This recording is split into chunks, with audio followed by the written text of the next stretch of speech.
Welcome to CarComparos. Today we'll be comparing the Tata Tigor versus the Maruti Suzuki Ignis. Comparison of pricing and features. The Tigor XT petrol retails for 6 lakh rupees on road Delhi, which is 40,000 rupees more expensive than the Ignis Delta MT costing 5.6 lakh rupees.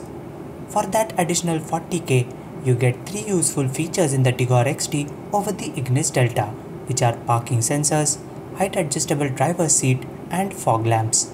However, the Tigor XT does miss out on Ignis Delta's driver and co-driver airbags. Tata should have offered dual airbags on the Tigor's lower variants, at least as an option. The Ignis Delta is also available with an AMT gearbox for 6.2 lakh rupees, which is just 20,000 rupees more expensive than the Tigor XT manual and totally worth the extra money thanks to the massive effort of clutch declutching and gear rowing that it saves you from. The Tigor does not offer an automatic version in its range, at least for now. The Tigor XZ petrol retails for 6.5 lakh rupees on road Delhi, which is just 30,000 rupees more expensive than the Ignis Zeta MT costing 6.2 lakh rupees. Both cars have a couple of extra features which are absent in the other car. The Tigor XZ has projector headlamps and height adjustable driver's seat, which is absent in the Ignis Zeta. The Ignis Zeta on the other hand has electrically folding mirrors, push button start and smart key, which is missing from the Tigor XZ. The Ignis Zeta is also available with an AMT box retailing for 7 lakh rupees, which is 50,000 rupees more than the Tigor XZ manual. Tigor vs Ignis, comparison of performance and dynamics. Even though both petrol cars are powered by 1200cc engines with similar outputs, the Ignis has significantly better performance than the Tigor throughout the rev range. That is because the Tigor weighs a massive 220 kg more than the Ignis. Tigor's 3-cylinder engine is also no match to Suzuki's K12 unit in terms of refinement.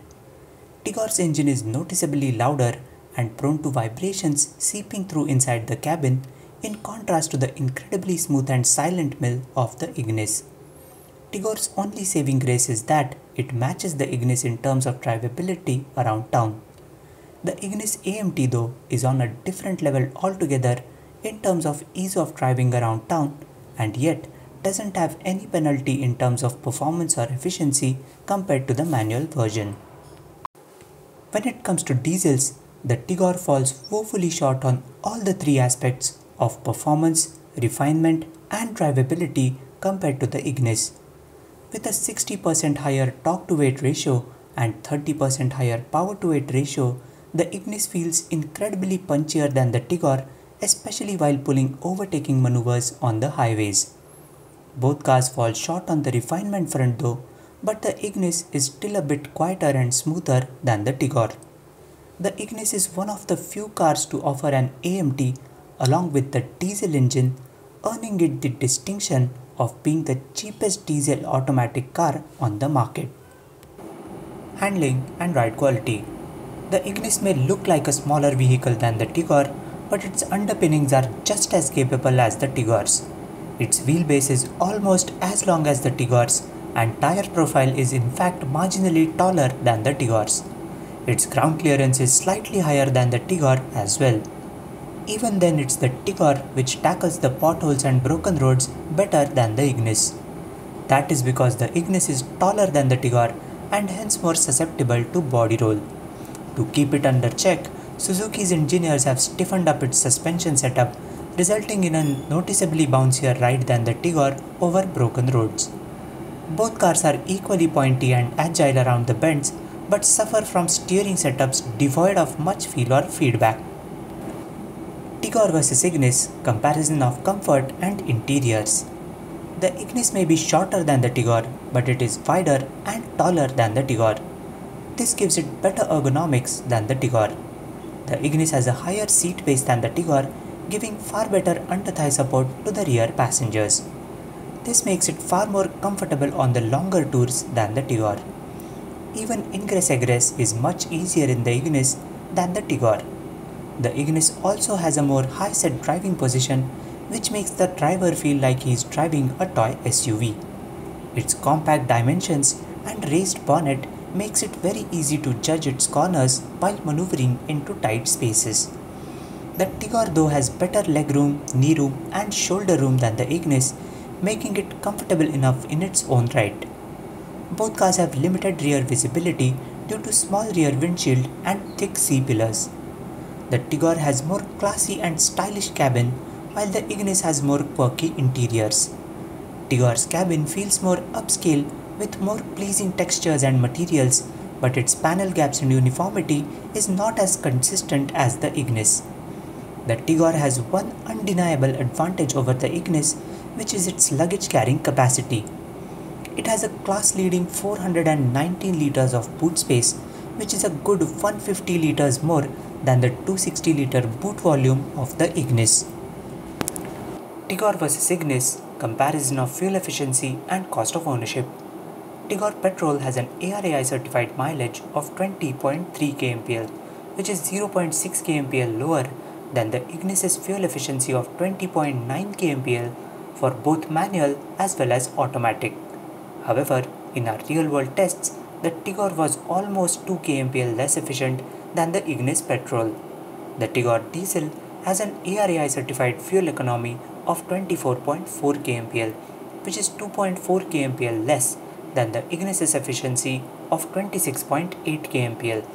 In our back-to-back tests, the Tigor was just half a kmpl less efficient than the Ignis diesel. Reliability and after-sales service. This is where Maruti has raked up a huge lead over its competitors in the market.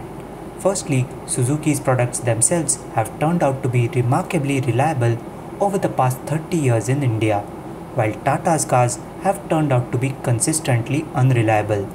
Newer products like the Zest and Tiago are even less reliable compared to the Indicas and Indigos due to the added complexity of these products as seen in the JD Power's quality and reliability studies.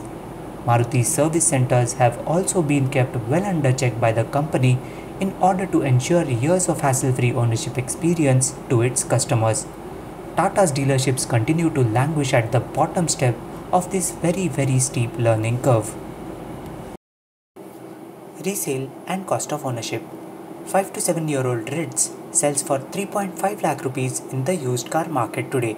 The Ignis is bound to hold slightly better residual value than that since it has just been introduced into the market. The Tigor, being a Tata, is bound to fetch at least 50,000 rupees lesser than an Ignis after a usage of 5 to 7 years.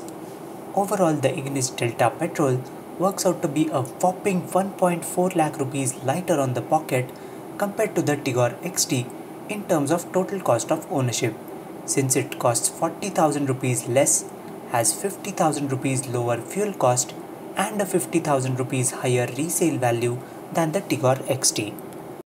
More importantly, even the Ignis Delta AMT works out to be 1 lakh rupees lighter on the pocket compared to the Tigor XT manual in the long run. Tigor vs Ignis comparison's final verdict. Tigor, being a sedan, has a few obvious advantages over the Ignis like boot space. But apart from that, the deceptively small looking Ignis matches the Tigor on most counts and surpasses it on some others. First and foremost is space. The Ignis is an incredibly well packaged vehicle. It may fall short of the Tiago in terms of dry measurements of knee room and leg room, but it is actually the one with more comfortable seating among the two. That is because it has a higher hip point than the Tigor, making its seats more supportive and ergonomic than the Tigor. It doesn't have the Tigor's magic carpet ride quality, but it takes the vagaries of Indian road conditions in its stride. Not to forget, even the traffic slicing Ignis Delta Automatic works out to be 1 lakh rupees cheaper than the Tigor XT manual in terms of total cost of ownership. But where the Tigor really loses out by a big margin is in terms of providing a hassle-free ownership experience to its customers. Tata insiders continue to be in denial about their vehicle reliability problems that is so obviously apparent to the rest of the world. Tata continues to languish at the bottom of the heap in dependability studies done by JD Power, etc. No matter how much their paint and plastics may have improved, The problems per vehicle have more than tripled in the Tiago compared to their own Indica, which is not a good sign for the Tigor. Unless Tata shows any commitment towards improving the durability aspect of their cars, we cannot recommend it to our valued viewers by simply doing a superficial evaluation like other publications in the country. We have no other choice but to declare the Ignis as the deserving winner of this comparison. Thanks for tuning in. Please subscribe to our channel and press the bell icon to receive instant updates of our new videos. Please feel free to post your thoughts and queries in the comment section. Cheers!